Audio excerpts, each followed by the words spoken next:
A seguinte descrição é muito detalhada e, embora seja muito extensa para ser decorada, talvez sirva como guia de referência. Uma igreja local é um ajuntamento de cristãos batizados. Atos capítulo 2, versículo 41, reunidos ao nome do Senhor Jesus Cristo. Mateus capítulo 18, versículo 20.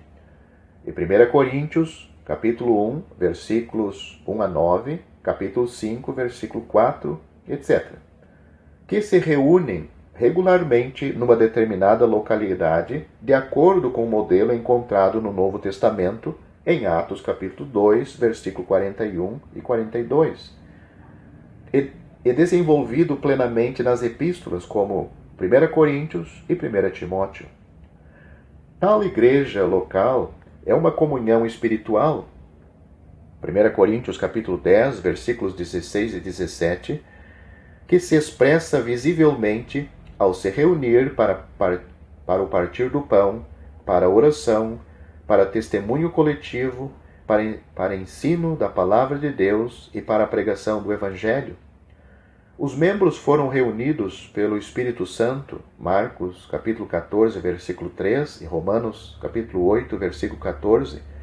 Sua autoridade única é a palavra de Deus, 2 Timóteo capítulo 3, versículos 16 e 17, e eles têm a promessa de ter Cristo no seu meio, Mateus capítulo 18, versículo 20. Eles são a residência do Espírito Santo na terra, portanto, são um templo santo ao Senhor, 1 Coríntios capítulo 3, versículos 15 e 16. Tal igreja é guiada por presbíteros piedosos e servida por diáconos fiéis, tanto em ministério material quanto espiritual. 1 Timóteo capítulo 3, versículos 1 a 16. O sacerdócio de todos os cristãos é exercido na adoração, no louvor e na oração, e os dons dados pelo cabeça ressurrecto da igreja, Efésios capítulo 4, versículos 8 a 13, têm liberdade para funcionar sob o controle do Senhor. 1 Coríntios capítulo 14, versículos 23 a 40. Há uma linha nítida de demarcação entre os que são membros de uma igreja local e os que não são. Também a pureza é mantida por um exercício de disciplina cuidadoso, piedoso e compassivo. 1 Coríntios capítulo 5, versículos 1 a 13. Esta é uma afirmação escrita cuidadosamente, mas não reivindica nenhuma autoridade própria. É somente a palavra de Deus que tem autoridade na esfera do testemunho para Deus. A Igreja de Deus em Corinto. 1 Coríntios é chamada por John Caldwell de a Magna Carta da Igreja. É claro que ele estava se referindo à igreja local, pois esta epístola é a epístola da igreja local. É singularmente a epístola do ajuntamento, a epístola do senhorio e da autoridade de Cristo, do Espírito Santo, e ao mesmo tempo é uma epístola de correção. Há vários termos descritivos usados para uma igreja local que nos ajudam a entender a sua ordem e as suas funções. 6 destas descrições estão nas cartas aos Coríntios. Primeiro, Igreja de Deus. Ela é chamada de Igreja de Deus em 1 Coríntios, capítulo 1, versículos 1 e 2. Encontramos essa expressão 3 vezes no Novo Testamento e sempre se refere a uma igreja local. Paulo diz: persegui a igreja de Deus, 1 Coríntios capítulo 15, versículo 9. Alguns pensam que ele estava se referindo aos cristãos em geral, mas isto é muito improvável.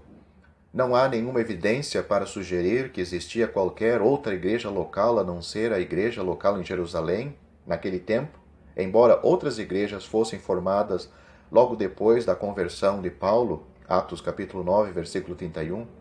A perseguição liderada por Paulo fez com que os cristãos de Jerusalém se espalhassem pela Judéia, Samaria e Galileia, e alguns deles foram perseguidos até a remota Damasco.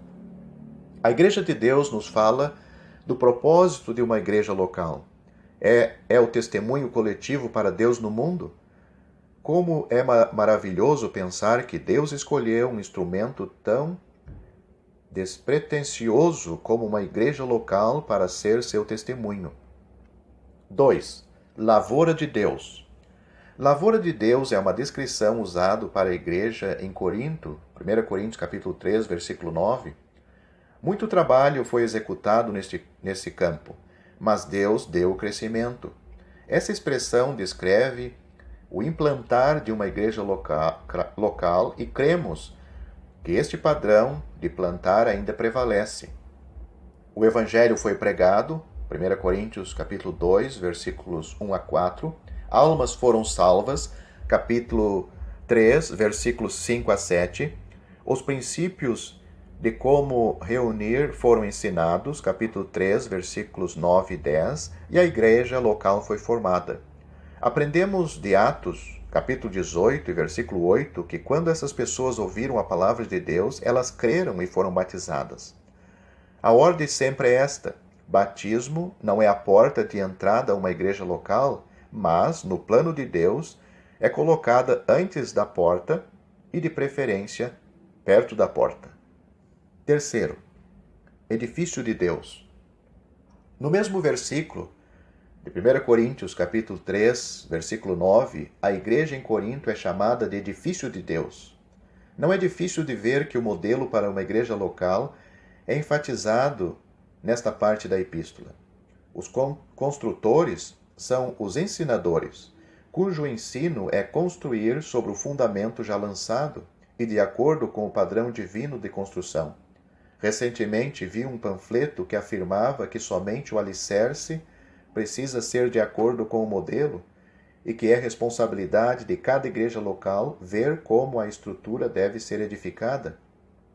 Isso é totalmente inaceitável à luz do fato que a estrutura é o edifício de Deus, além de ser um templo de Deus e uma casa de Deus.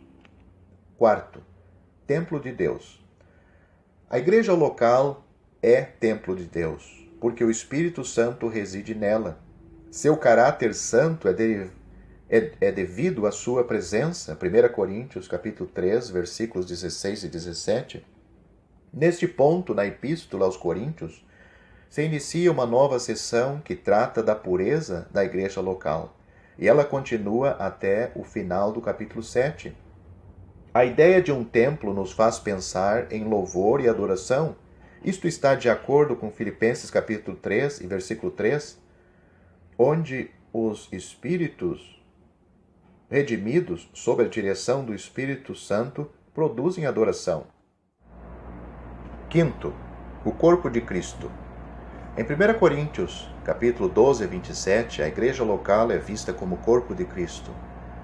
Não há nenhum artigo aqui, pois o contexto é que a igreja em Corinto é como um corpo, cada membro ligado, de forma vital, a todos os outros.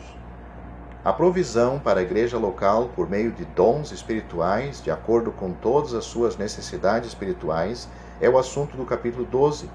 A igreja local é vista como o corpo de Cristo, porque cada cristão nela é necessário, assim como cada membro no corpo humano é necessário para o seu perfeito funcionamento. Uma leitura cuidadosa de 1 Coríntios capítulo 12 também irá mostrar a verdade de o corpo no seu aspecto mais amplo. Versículo 13. A presença do artigo no versículo 12, o corpo, salienta ainda mais a ausência do artigo no versículo 27 na língua original. Não há artigo antes de o corpo, embora haja no português. O versículo 12 é uma comparação. É impossível comparar uma coisa consigo mesma. Portanto, devemos concluir que, quando o corpo é mencionado pela primeira vez no versículo 12, se refere ao corpo humano, que é usado como uma analogia de o Cristo. O faz parte do texto original. Note a comparação. Assim é Cristo também. O versículo 13 fala da verdade de o Cristo descrevendo o corpo espiritual. É bem provável que o versículo 14 retorne à afirmação original do início do versículo 12, pois repete a premissa de que há muitos membros no corpo, isto é, no corpo humano. Pelo que segue nos versículos 15 a 27, fica claro que Paulo apresentou esse assunto do corpo humano para poder desenvolver o relacionamento de um membro com o outro e aplicar isto à igreja local em Corinto. Esta é a razão pelo qual dizemos que a igreja local tem funções semelhantes à de um corpo, pois este é o assunto claro dos versículos 15 a 27. Portanto, o versículo 13 fala do corpo espiritual de Cristo, e o resto da passagem trata do caráter como de um corpo, de uma igreja local. Dizer que cada igreja local é um corpo de Cristo causa confusão. Cristo não tem muitos corpos, e é impossível escapar deste dilema se insistirmos em acrescentar nosso artigo definido a um substantivo grego. Uma igreja local não é um corpo de Cristo, mas somos corpo de Cristo. Sexto, Virgem pura. Paulo escreveu a estes mesmos coríntios: vos tenho preparado para vos apresentar como uma virgem pura ao marido, a saber, a Cristo. 2 Coríntios capítulo 11, versículo 2. Que descrição mais linda para uma igreja local! Como uma virgem pura. Essa figura nos faz pensar num amor e devoção sincero, e é uma figura linda de pureza. O zelo que ele sente por eles é o zelo de Deus. Isto é coletivo e corresponde aos anseios do Espírito Santo pelo cristão individual, em Tiago, capítulo 4, versículo 5, onde o propósito do seu zelo, ciúme, é que o coração inteiro do salvo seja todo de Deus. Sétimo, pequeno rebanho. Outras 4 expressões são usadas para descrever uma igreja local e podem ser ligadas às 6 que temos nas epístolas aos Coríntios.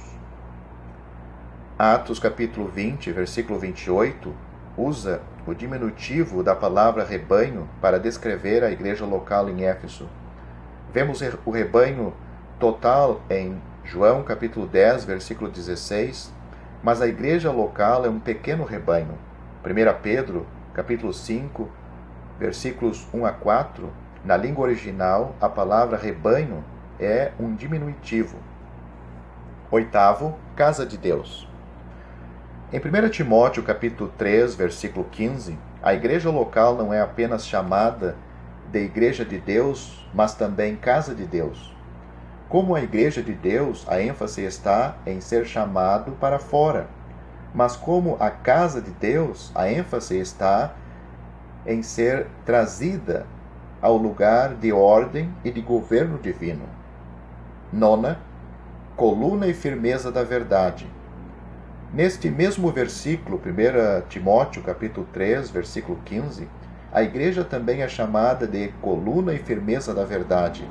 Isto sugere que a igreja local exalta o nome bendito do Senhor Jesus e está preparada para defender as verdades relacionadas a Cristo, como vistas no versículo 16. Décima, castiçal de ouro. Finalmente, as igrejas locais são vistas como castiçais de ouro em Apocalipse, capítulos 1 a 3. Cada uma delas estabelecida na sua própria base de ouro e responsável somente ao Senhor, que anda no meio das igrejas. Se você gostou deste vídeo, deixe seu joinha, isso nos ajudará a divulgá-lo. Também não se esqueça de inscrever-se em nosso canal, ative o sininho das notificações para que você receba os novos vídeos, deixe seus comentários. Obrigado por assistir este vídeo.